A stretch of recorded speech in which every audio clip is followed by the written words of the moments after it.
What's up guys, and welcome back to some more Pokemon Omega and Alpha Sapphire Mega Evolution Speculation. So, in the last video we covered 3 more, which was, I think it was like Spiritomb, Skuntank, Drapion. That's the ones. I got them, guys. I got them, not in the right order, but I got them anyway. Anyway, today we're looking at 3 more. As usual, guys, let me know down below what you think of each Mega Evolution, and what could we change about each set and whatnot. And I guess, yeah, we'll just get straight off on it.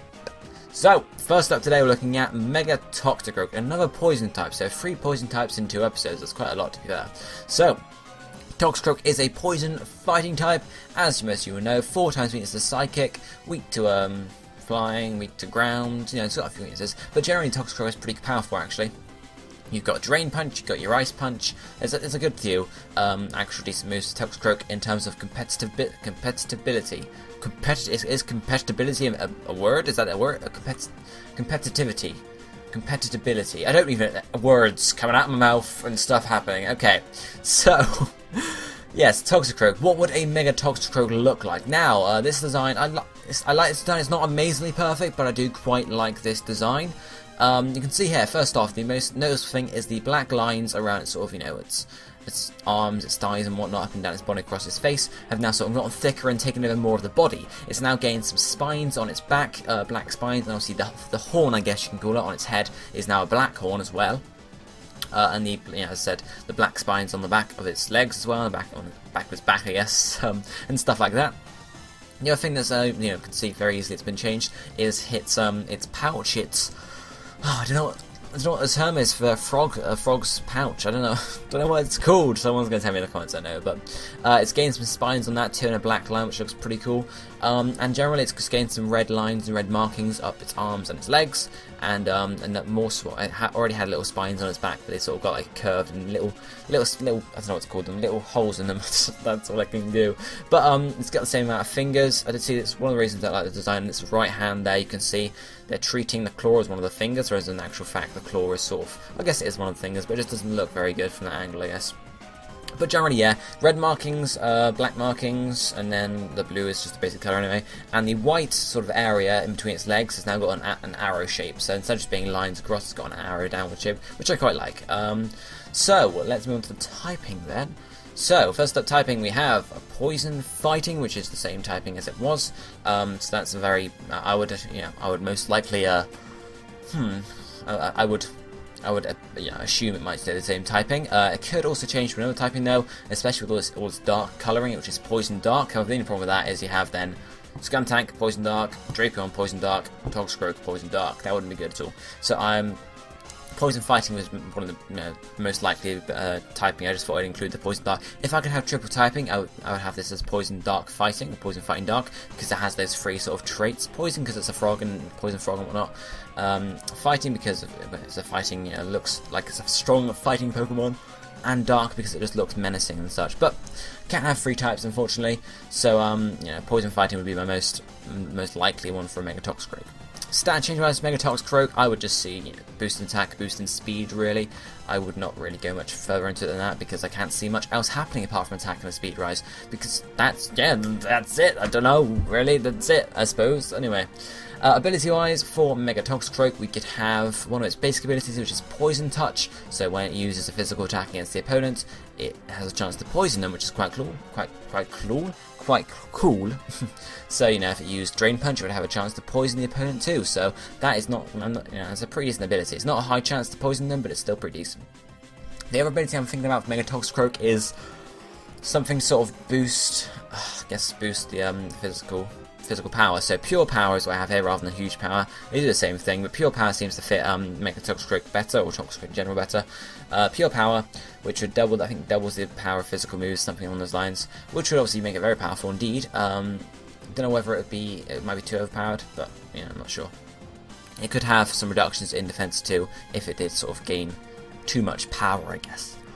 But I think that's going to be it for Mega Toxicroak. That's all I can think of. That's all I've got written down here in my notes.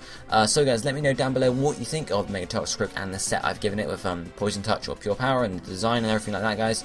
But let's for now move on to the second Pokemon for today, which is going to be Lumineon, and obviously a possible Mega Evolution of Lumineon. So, Lumineon, it's not an amazingly popular Pokemon. There have been, like, I guess, rumours that Mega Lumineon is happening, but it's not, hasn't been confirmed yet, at least. But Lumineon, it's a pure water type.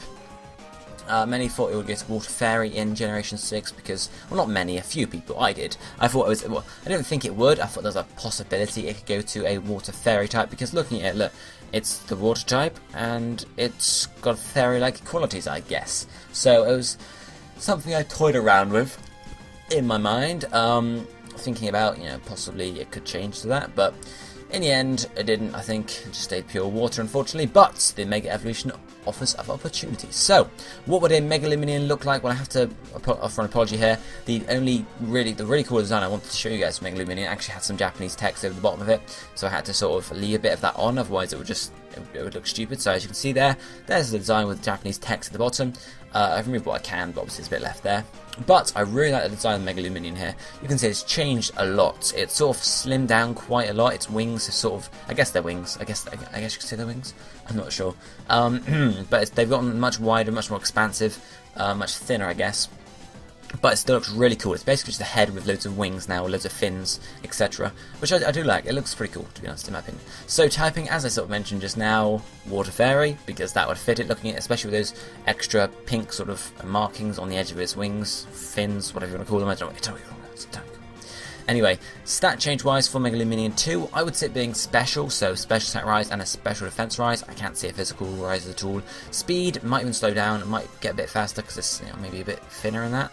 Or it might get slower because obviously it doesn't have quite the same propulsion. I'm making up words today, aren't I? I'm making up words today. Anyway, so then the ability might have, I can't speak. Marvel. Yeah, okay, I'm good now. The ability Marvel Scale is what I'm predicting for Lumineon here, which would raise its defense if it gets a stat condition. So that would sort of boost up its defense too, as well as its special defense rising as well. So obviously defense would get a slight boost, but you know, Marvel Scale will then actually help it out. I think Marvel Scale just kind of works with the design more than like its competitive use. It just works with the design. It looks really cool. I can't really think of any other abilities to make Lumineon, to be honest, guys, because I would just see Marvel Scale as being a perfect ability for it in terms of how it looks. So then, yeah, let me know what you think about Mega Lumineon down in the comment section, guys. But let's move on to the last Pokemon for today, which is actually one I'm really excited about, which is Mega Weavile. So Weavile is a dark ice type, not ice dark, dark ice. You have to remember it that way around. And I love Mega Weavile. I love Weavile in general. It looks really cool. It's really awesome. How would a Mega Weavile look? Now, this isn't exactly how I would imagine it, but this was, it was actually, I think, a fake screenshot from X and Y, and then people were like, oh, let's draw it, just because it's, you know, fun to draw and stuff. So I really like the design though. I mean, I really like it, but it looks pretty decent. See here, I guess the feathers, maybe its head dress has sort of split up and sort of thrown into half of the back, and then also come back down around its head too, as well as its neck brace, I guess, getting a bit bigger. Its tail also gets a bit more extravagant, and really the rest that happens is just its body bulks up a bit, its claws get a bit larger and stuff like that. It's gained some, its eyes have turned yellow. It's gained, well, the little yellow symbol that was on its forehead has flipped over, and it's also gained a yellow squiggle on its forehead too. I don't know what quite that was about, but you know, we'll go with it. But I really like the design. I really do like the design. It looks really cool. I'm not going to complain about it at all. You know, it's not exactly what I'd imagine for Mega Weavile, but it's certainly pretty decent, so I would take that if it was offered. I would take it. Typing wise, for Mega Weavile, we have Dark Ice. I can't see it losing a type or gaining a type or anything like that. It has to say Dark Ice. In my opinion, I can't see any changes at all. I can't see any changes at all. Stat change wise, for Mega Weavile, now its attack and speed are already pretty high, so I would say if, let's say its attack and speed would get boosted, but not by much. By a small amount, not much though, maybe like 20 or 30 each, possibly, but not a huge amount. Defense is another thing I would see rising maybe a decent amount, just to sort of make it a bit more bulky, or maybe a special defense like that, because Weavile is a glass cannon, so I feel like if it got a good defense or special defense boost, it would actually make it a bit more useful, especially as Mega Evolution. But in terms of, you know, stat changes, mainly its attack and speed, I guess, because that's what it really excels in. Ability wise for Mega Weavile, the first one that came to mind straight off the bat was Tough Claws. I think that would make, you know, brilliant for Mega Weavile. I'm not sure what Ice Shard. I don't know if Ice Shard makes contact or not. I'm not sure what moves, how many moves it has would affect it. Night Slash definitely. Ice Crash I don't think so. Ice Shard maybe not. Ice Punch definitely no. So a good amount of moves would actually get boosted up by Tough Claws. I think that would be really good for Mega Weavile to have. I think it would just make it even better, to be honest. The other ability I thought about here, though, was Moxie, because Weavile's a physical attacker, and Moxie's pretty good for all physical attackers. So, and plus, it sort of fits the general design of it. So that's that's that. That's it for Mega Weavile, guys. So, let me know what you think down below about Mega Weavile. Can you see Mega Weavile happening? And if it does, how do you think the design is going to change? And what ability do you think it's going to get? So, that's going to be it for this episode, or this installment of the Mega Evolution speculations. So, if you enjoyed it, don't forget to drop a like, and tell me about every single Mega Evolution we looked at today. I'll be seeing you next time. Thank you for watching. Goodbye, my friends.